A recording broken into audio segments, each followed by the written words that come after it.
Hello, hello.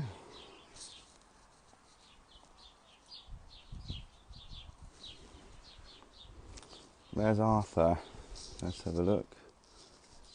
Oh, hello. Hi. Hang on, I need to add Arthur. Yes. Hello. Don't know if you can hear me, but hopefully, yes. Waiting for Arthur. Ooh, look. Hello.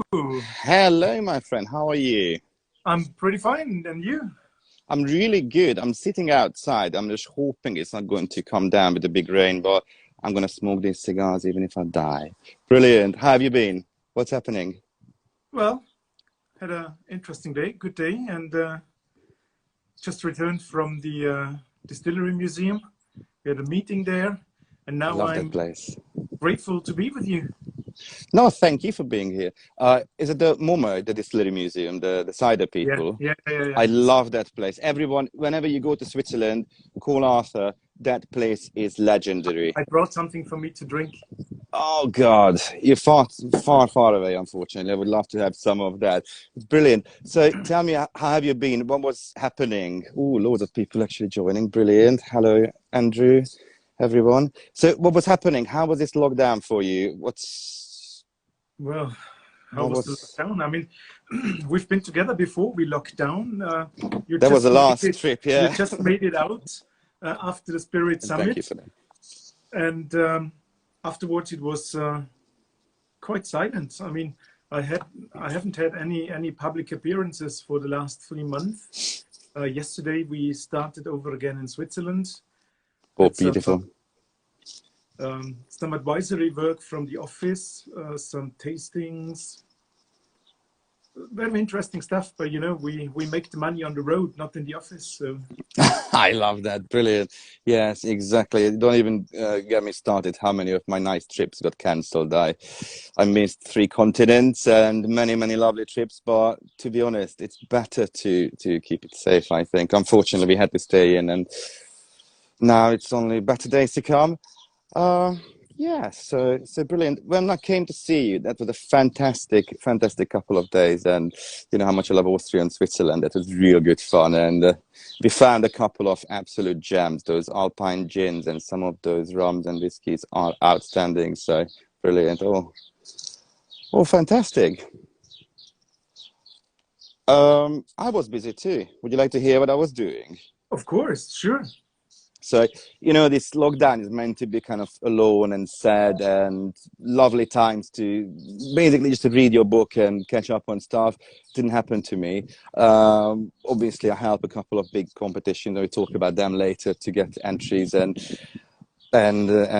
just get the ball rolling in these hard days. But the funniest thing is people keep sending me all these gorgeous people, all these samples, just for a little review or just to show me what's happening. So, for instance, my friend from Little Brown Dog, this is up in Aberdeenshire. This is a gin that I may or may not help making, as in, obviously, I'm taking the credit. He just sent me 3 samples, and very luckily, I picked the right answer, so still got my touch. This is one of my new favorites. Brilliant. Go to the whatever social media site. 1 bottle of this. Brilliant. Very nice, crisp, but it has this local kind of touch. So that's one of my new favorites. People keep sending me cigars, which is a horrible, horrible duty to smoke all these cigars and, kind of smoking these cigars and matching them with stuff. I've got something brilliant. So this is a Spanish whiskey club. And they also, one of the guys there, they own a tobacco company. And they made a hybrid spirit. This is half XO, 10 years old Armagnac, and half rum. And they even sent me a little tasting glass. Look at that. And I thought it's, you know, this hybrid spirits. They're like, come on, this never works. It did. The Armagnac is fantastic. It's still got its touch, but the rum makes it nice and sweet. So it's brilliant. They also make some amazing, very small batch Spanish whiskies. And, well, they're not far away from where the casks are coming from. So they have some nice sherry cask gigs there and that sort of stuff. Also, oh, you remember this one, the Brandhaus Sieben. Sophie sent me a bottle of this. This is crisp and absolutely gorgeous. Like It's from this. the, yeah, mine is empty. I only have the tasting note. I still need to send it to her. You won with your 4 bottles. This is fantastic. It's in the middle of nowhere in the Black Forest. So you ever go to the Black Forest and get lost, you probably find them, and they're absolutely lovely people. So I really love this. It's a nice crisp gin. I heard that you may or may not have been advising them making it. So, well, not too shabby. I must say, not too shabby. Good job on that. I have a new love, but don't tell it to anyone because we're meant to be the whiskey people. So we got loads of nice Ardbeg samples and they are absolutely fabulous. I really like them. They're really cool. The new black is fantastic. Good with a cigar, by the way. Very good. And the wee beastie, 5 years old Ardbeg, a bold, young whiskey. Really, really exciting. I loved it. But I have, don't tell the Scotch, but I have 3 very nice Nordic gins actually nowadays I'm drinking, and this is from the Nordic Gin House, which is Jakob, my friend in Denmark, and he has these connections to the distilleries and these really exciting, lovely small production, small batch. This one is from Oslo. You have the map of Oslo, so you can't get lost in Oslo if you have a bottle of this on you, but it's really good fun. So that's my new love. But do not tell it to anyone. Other stuff. Toby, Tell me. it seems you have a whole swimming pool full of new gins. I think I might have a drinking problem, but let's talk about this later. Okay, so let's put all the serious stuff aside. All these very fancy gins, like this whole Tinkerbrew. This is another one that's absolutely fantastic. Really, really outstanding stuff. But they do this, a pear drop gin liqueur. Pear drop, a love or hate situation. Love or hate, sorry. This is outstanding, and thanks to Jamie. Big thanks to that. This is my new favorite, so don't worry about the rest. It's a pear drop gin liqueur. It's really good, and you can make some pretty good cocktails. And these guys, they import these tonic waters. And if you're friends with me, especially my poor mother-in-law now getting terrorized, she likes a big brand of tonic water, and I like other brand of tonic waters. So to settle the argument, I've got this. This is Fitchin Leeds from South Africa, actually. Jamie imports it, and it's a really, really cool, dry, exciting, very nice gin. Very nice tonic that actually doesn't suppress the gin and the other, if you have it with the vodka, maybe. It's really good fun. So I enjoy that. And obviously they have a pink version just to make sure that, the double tweed and the shooting and that sorts of stuff. Arthur is holding his head. One more thing. I started to follow these people. They call the Rusty Rabbit International. Don't get me started. Wait, sorry. One question. I mean, Tell you me. showed me all of those gins, and I'm pretty sure you did. You rated them all. You did tasting notes. You have tonics. Yes. Do you have a preferred way of having a gin tonic, besides outside and with a cigar? A gin and tonic. I don't know. Actually, a preferred way is I quite like a lot of gin and just a tiny bit of tonic water. And I'm still very old-fashioned. Those lovely big balloon glasses. They're really cute, but I like an old-fashioned, good old highball. That's how I was growing up, and I really, really like that.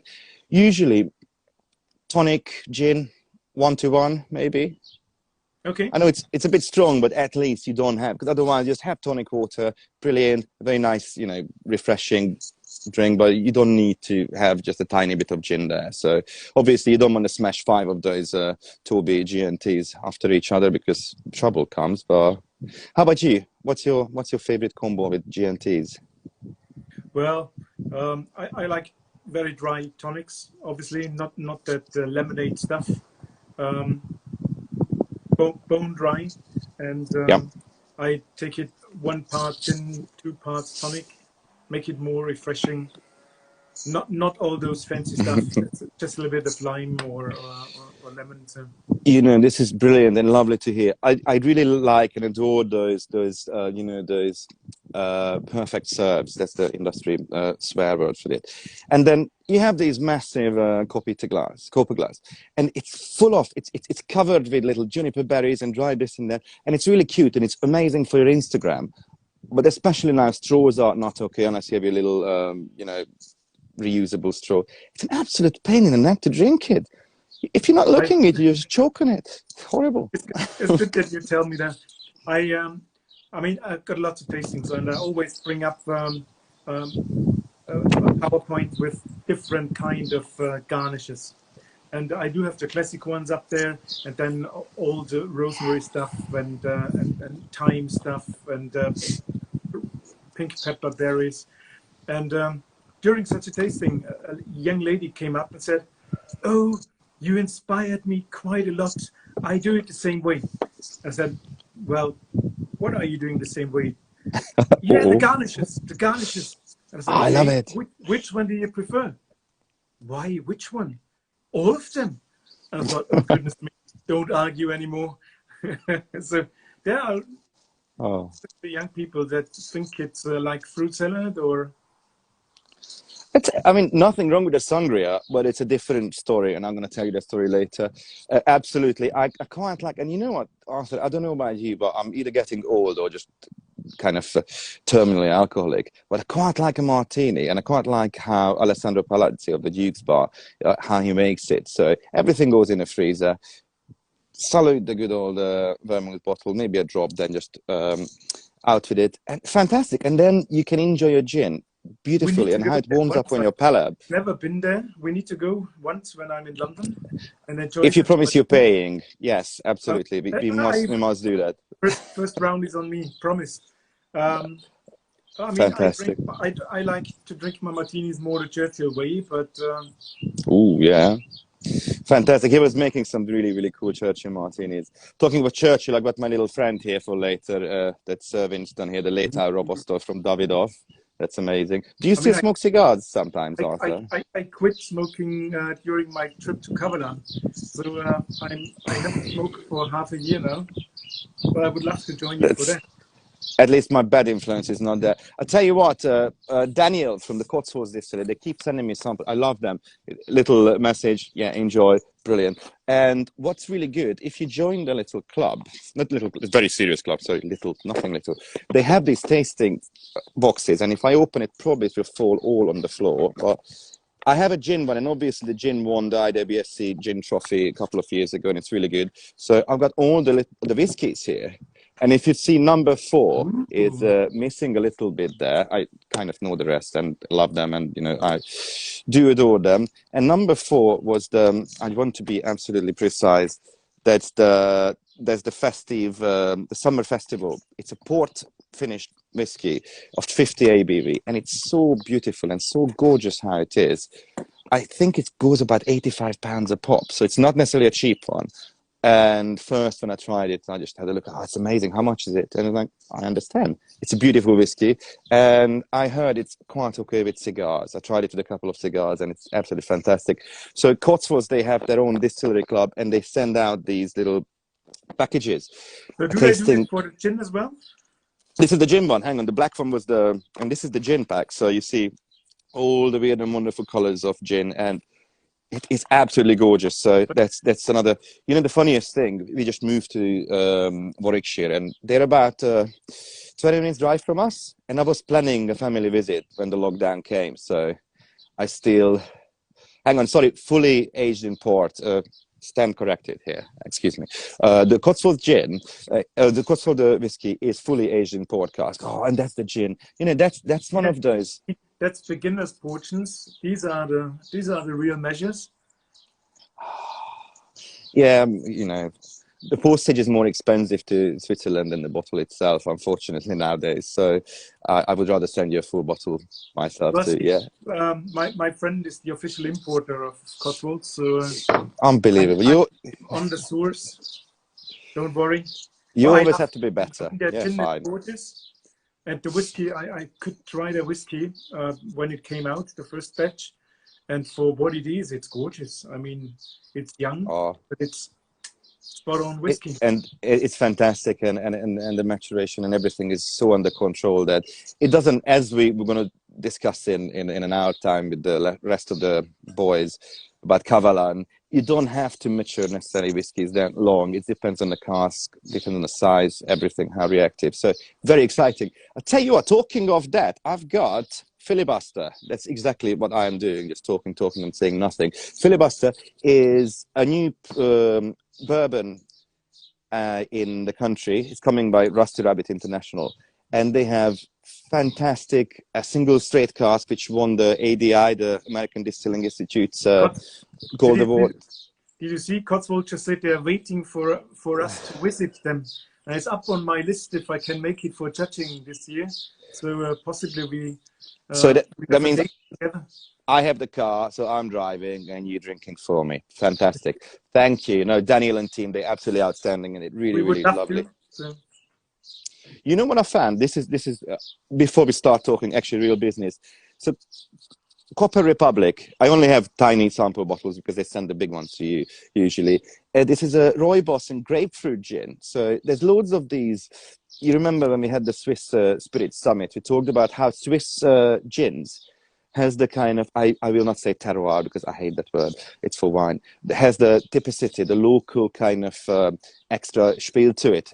It's not just, you know, I just decide to put some random stuff in there because I've seen it in the supermarket and that's my new fancy gin, but put something that's local. And the Rooibos, actually, it's Red Bush actually works so perfectly in these gins. So as the Alpine herbs in the good old Alpine gins. So You're I totally think right. Yeah. I will definitely bring cigars to Cotswolds when we're allowed properly. So and the last one I found, and usually I'm not a massive bourbon drinker, but I have a couple of bottles of this sort of caliber at home, which I think they are just okay. And I always like to, see if that's the big classic, if there's the rare, there's the real fancy stuff. Then is this better? Is it worse? Obviously, it's hard to beat that because that's just an amazing thing. That's an iconic thing.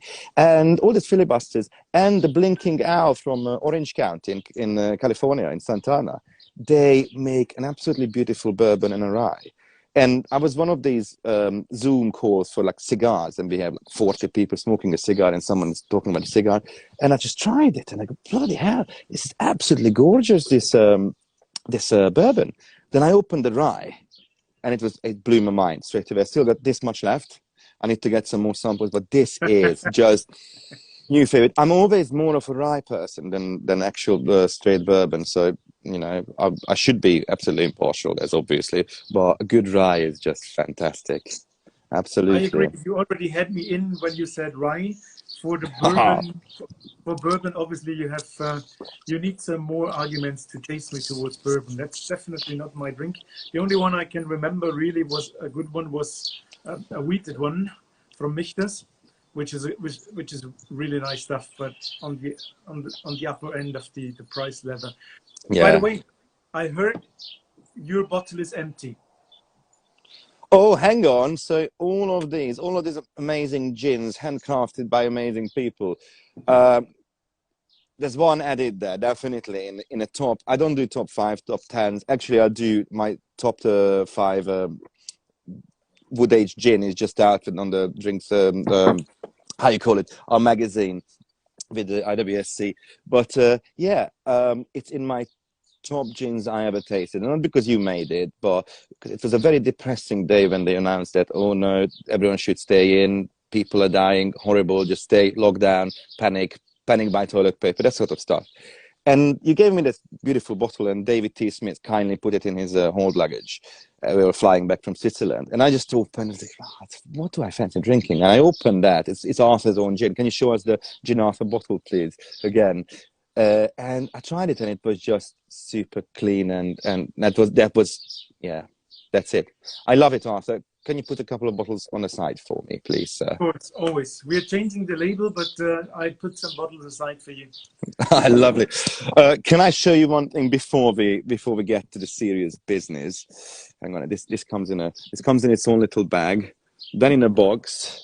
And it's a very, very kind sample. It's 3CL. I think it's about £200 for the 3CL. This is not less than £4,000 a bottle, the full bottle, not the little sample. You're of kidding. this. It's 4,000. It's $4,000. It comes with. I'm really good at television, as you can see. It comes with a beautiful little tasting glass, how you call it, chalice. So it's made of the same porcelain that the vessel itself. Is that coffee filter, or is that really for drinking? It's drinking. It's probably cost more than my iPhone. Just the thing itself. And I still have a little bit left of this. So just to make you jealous, why don't I just say cheers with it's probably about 50 quid worth of gin. But if that is really a 4K bottle, they should really rethink the glasses they deliver with it. This is very good and very lovely, and I don't know exactly what to use it for, but God bless, it's available in Harvey Nicks, and it comes with this little thing which I love, and probably it's really good if I go to a shoot. I can put this in my little bag, and after we're finished, I can use this as my fancy little cup. Shall we talk glasses before we talk competition? Because I always wanted to talk. So. What glass do you use usually? I don't remember what we were judging from because I remember what we were judging at your competition, but what do you use? What's your favorite type of tasting glass? Well, I think I'm not a brand guy. In general, it doesn't matter which brand the glass is. Oh yeah. I mean, the shape is important. This is obviously a whiskey tasting glass, but you get these shapes also with a stem. I don't have stems on my glasses, right?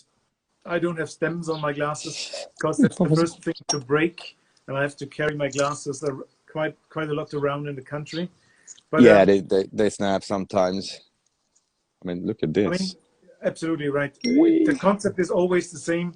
You have a white bottom, and it shapes towards upwards, right?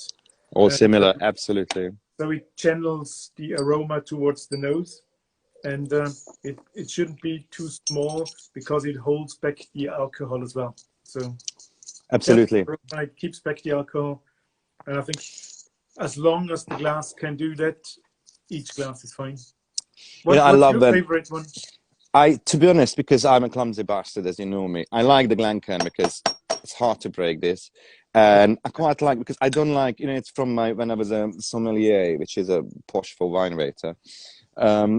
I hated when people just grab the glass, not because I don't care. You drink your drinks however you want, but I just don't want to, replace the glass every 5 minutes because of greasy hands, that sort of stuff. So I always like to hold it like that. And these are Glencairns. I've got hundreds of them, and they pretty much bulletproof. I love these sort of things. This is the Spanish Whiskey Club. They even send me tasting glasses. How sweet of them. Thank you. And these are very pretty, but obviously much more fragile. And little hat is always good, especially if it started to rain like this. It's really good. Don't want to dilute this. It's amazing. But yeah, end of the day, if it's not too big, not too small, it's fine.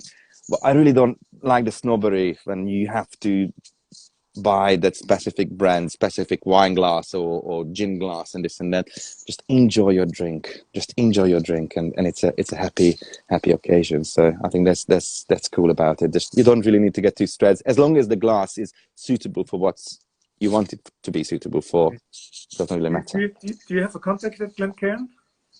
Glencairn, yes, I used to, and also we have Mr. Duffy in the US, who is also Brent Duffy, right? Because I adore those Glencairns from crystal with cuttings in. The funniest thing, they're really gorgeous. They're they're brilliant. They look like a little bit like a hand grenade. So that's a different job. But I love them, and they're really thick. They're really brilliant. The problem is this is about £5, and when you need 200 for the tasting, you can just afford it, and that's part of your stock. But those are £25 a pop. Use these. Yeah, absolutely, but it's the same basically without the stem. But those are really nice, but about 25 to the pop. I used to have about 5-6 of them, but I broke them all. That's why I'm not cheap. This is a very nice, lovely glass, but I prefer the basic stuff. But yeah, the crystal cut that's really, really classy. I love that. Fantastic. Right. What's coming up? Have you got anything booked? Any competition judging that's coming up, or is it too early? Yes, because several things coming up, and I remember quite a lot your talk here on the summit about competition judging and how competitions can help. Obviously, end of the month is the German International Spirits Competition, ISW, and then hopefully in July we see us for the IWSC. I'm really hoping so. That's IWSC. I know how much I adore them. I work with them a lot, and a big competition like that. We just lucky to be able to do the judging on time-ish, and get the results out, because people really need help. Marketing, everything changed. You can't have all these brand ambassadors running up and down and doing a beautiful, nice personal tasting, which I would prefer. Unfortunately, everything is digital and everything needs to be somehow marketed. And that's therefore these competitions are really cool. And I'm not going to complain because we have a record number of entries this year at IWSC, and I'm sure that's the same with some others. But on the other hand, the judging, because I'm really hoping to see you because, well, how shall I say it politely? There are many, many lovely judging friends, but very few that are close to my heart, and people who actually understand each other very well. It's one of the topics actually I want to talk to you about, like different kind of judge profiles, you know, how there's judging stereotypes. There's some people who are a bit more pronounced, some people who are a bit more conservative on their scoring, and there's some people who, well, they're just pain in the ass to work with. That's it. You're the opposite. I'm really hoping that you can make it because that's always good fun. And how much fun judging sounds like, it's actually a serious work because it's not me getting, you know, a couple of pennies for doing a nice tasting notes and saying that this is that score. It's about the producers and the consumers. So we have the duty as the people who know the product and tried many of these beautiful lines to be between the producer and the consumer and tell the consumer how good it is.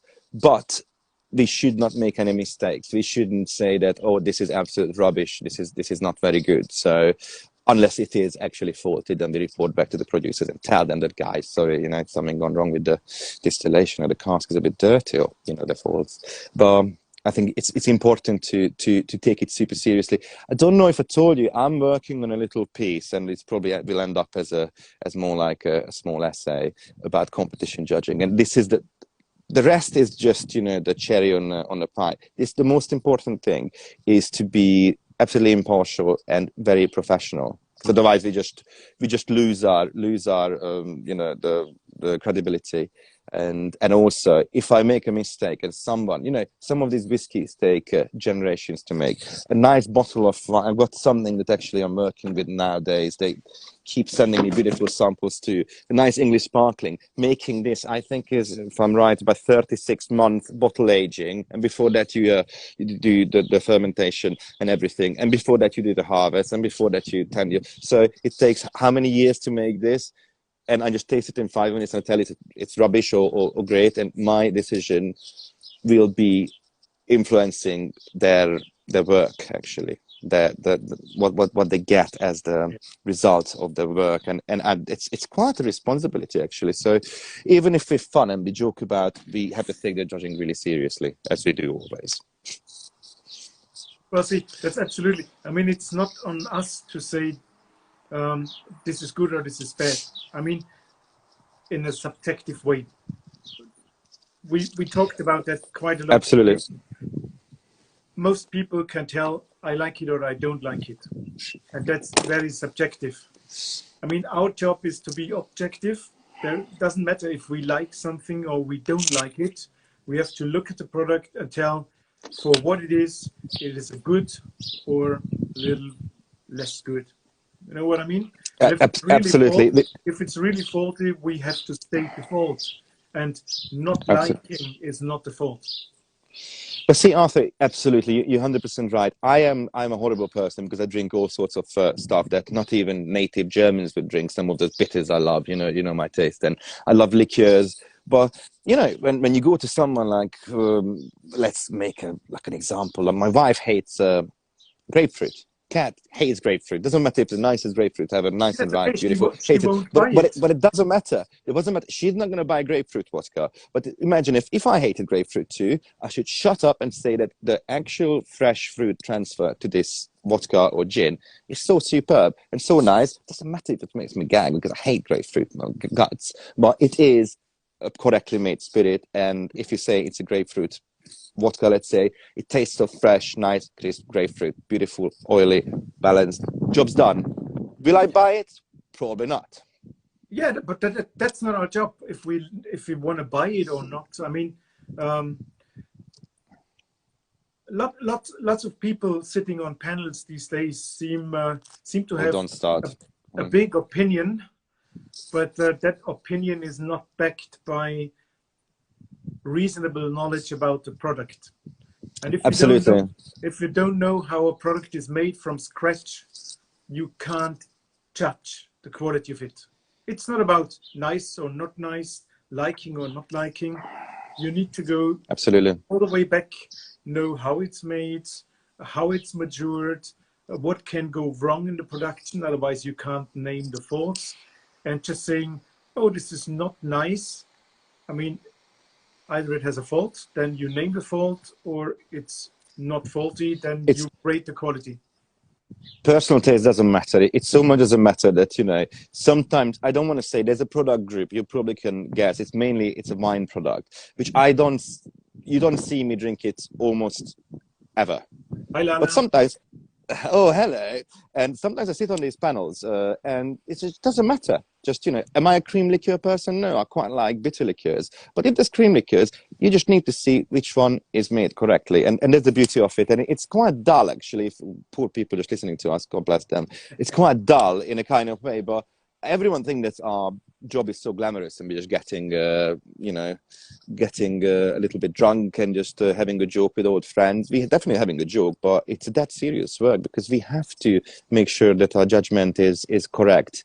And I mean, there is no way if you take a sip, you spit the whole sip.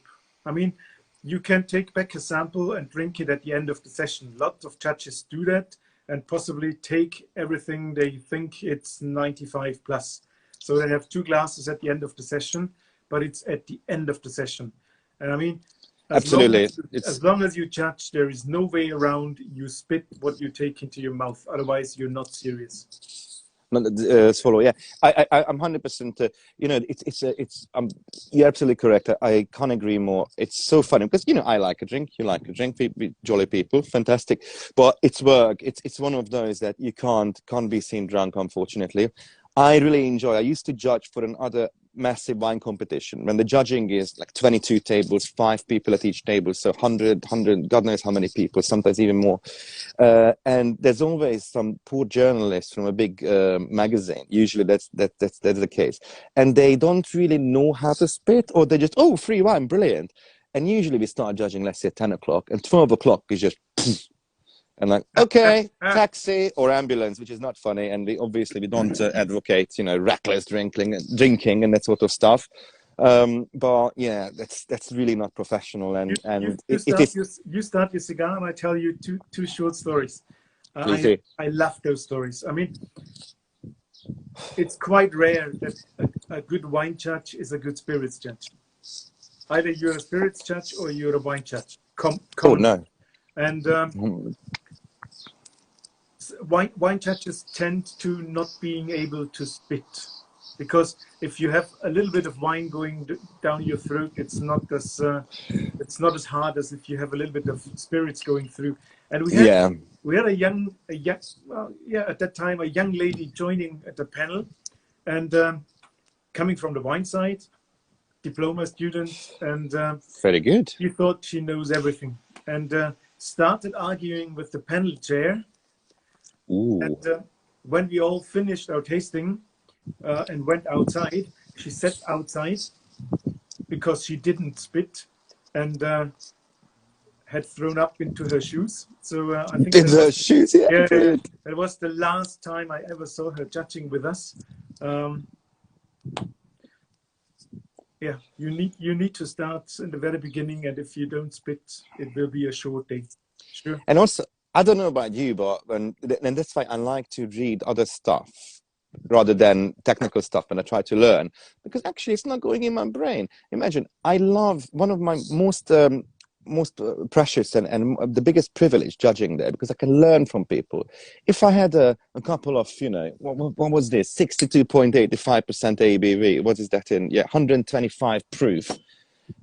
I have one of that. I will not remember too much of learning the nuances of different stuff that after, you know, we've done the judging and be discussing the beautiful products there and what score shall we give. And you say that, oh, Toby, have you realized this and that? And no, because I don't remember.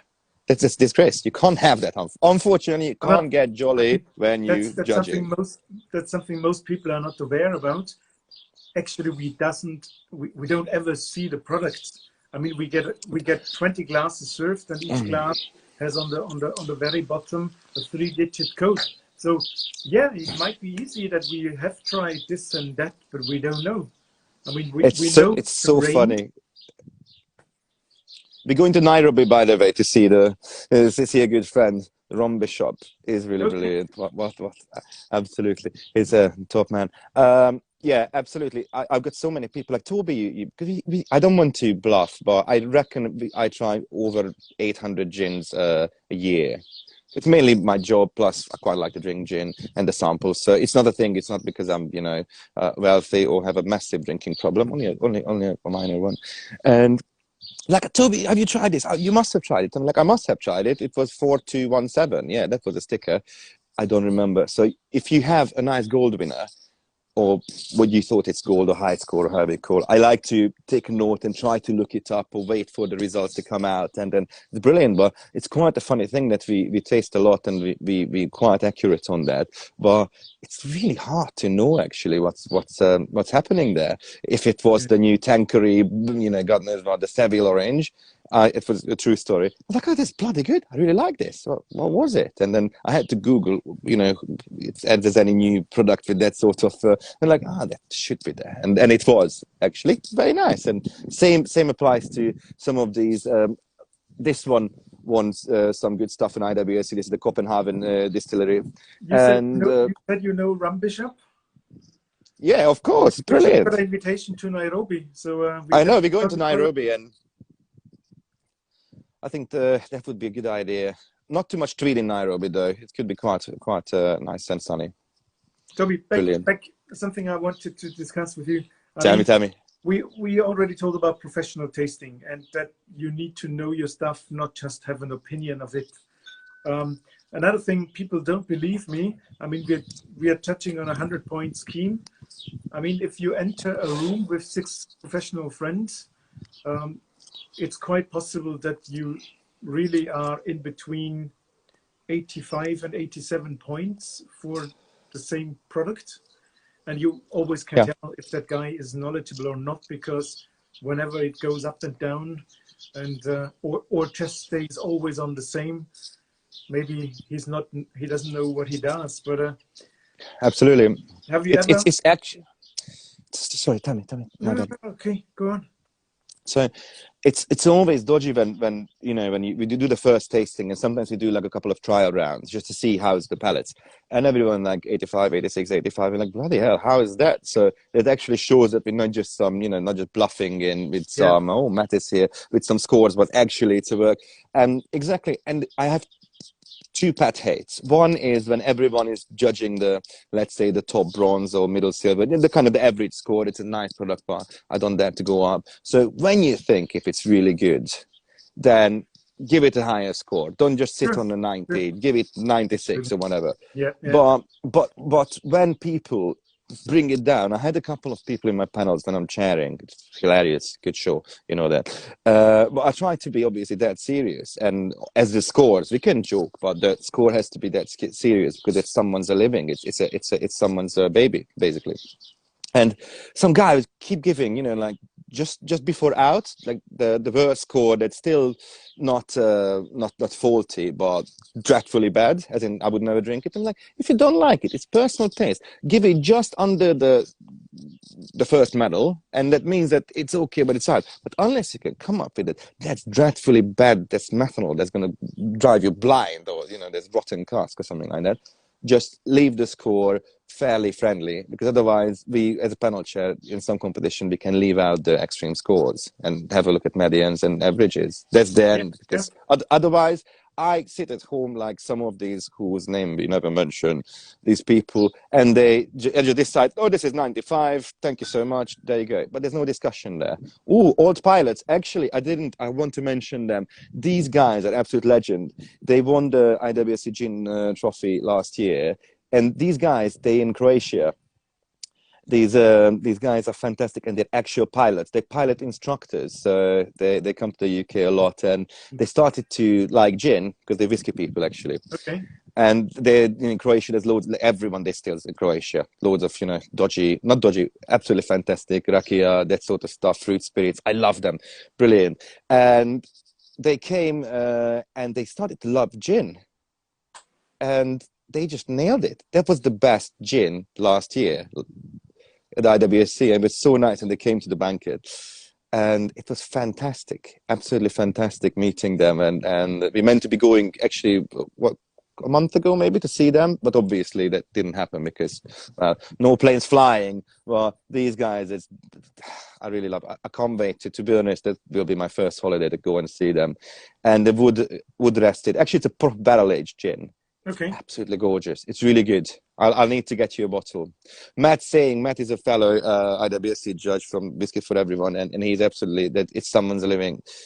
It's just it's important not to just diss other people's products, because even if it's very bad, just don't say too much about it. It didn't win a medal. That would still mean that it could be okay. It could be okay.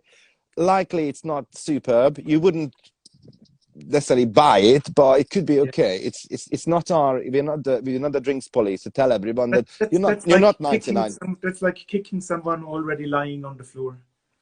That's not very sportsmanlike. Yeah. Can I say that this is the Blinking Owl, that rye whiskey, which actually I deeply in my tiny bottle. It's big if you do like this, but it's a tiny bottle, and it is absolutely fantastic with this the Churchill, the late hour. Do you know that actually some of the tobacco is aged in whiskey casks before they assemble the cigar? Yeah. I always try to bribe Roy, my friend from Davidoff, to try to tell me just like which whiskey is that. It's some Scotch whiskey cask, which we should, not know about, but it's a really good cigar, really, really lovely one. Well, is that the introduction to our next talk, the whiskey? I think we should continue because there's so much to say, but we have actually a Kavalan with some very serious industry legends. Bernard Schaefer himself. I love Bernard to bits. He's brilliant. He's a very good travel companion. He is. And hang on, drum roll, and Steve Beale, who is pretty much the single most important and loveliest whiskey guy in the US, if not on earth. So he's brilliant, and we're going to do that on. Can you help me? You're the technical man. I'm rubbish at this. Is that Facebook?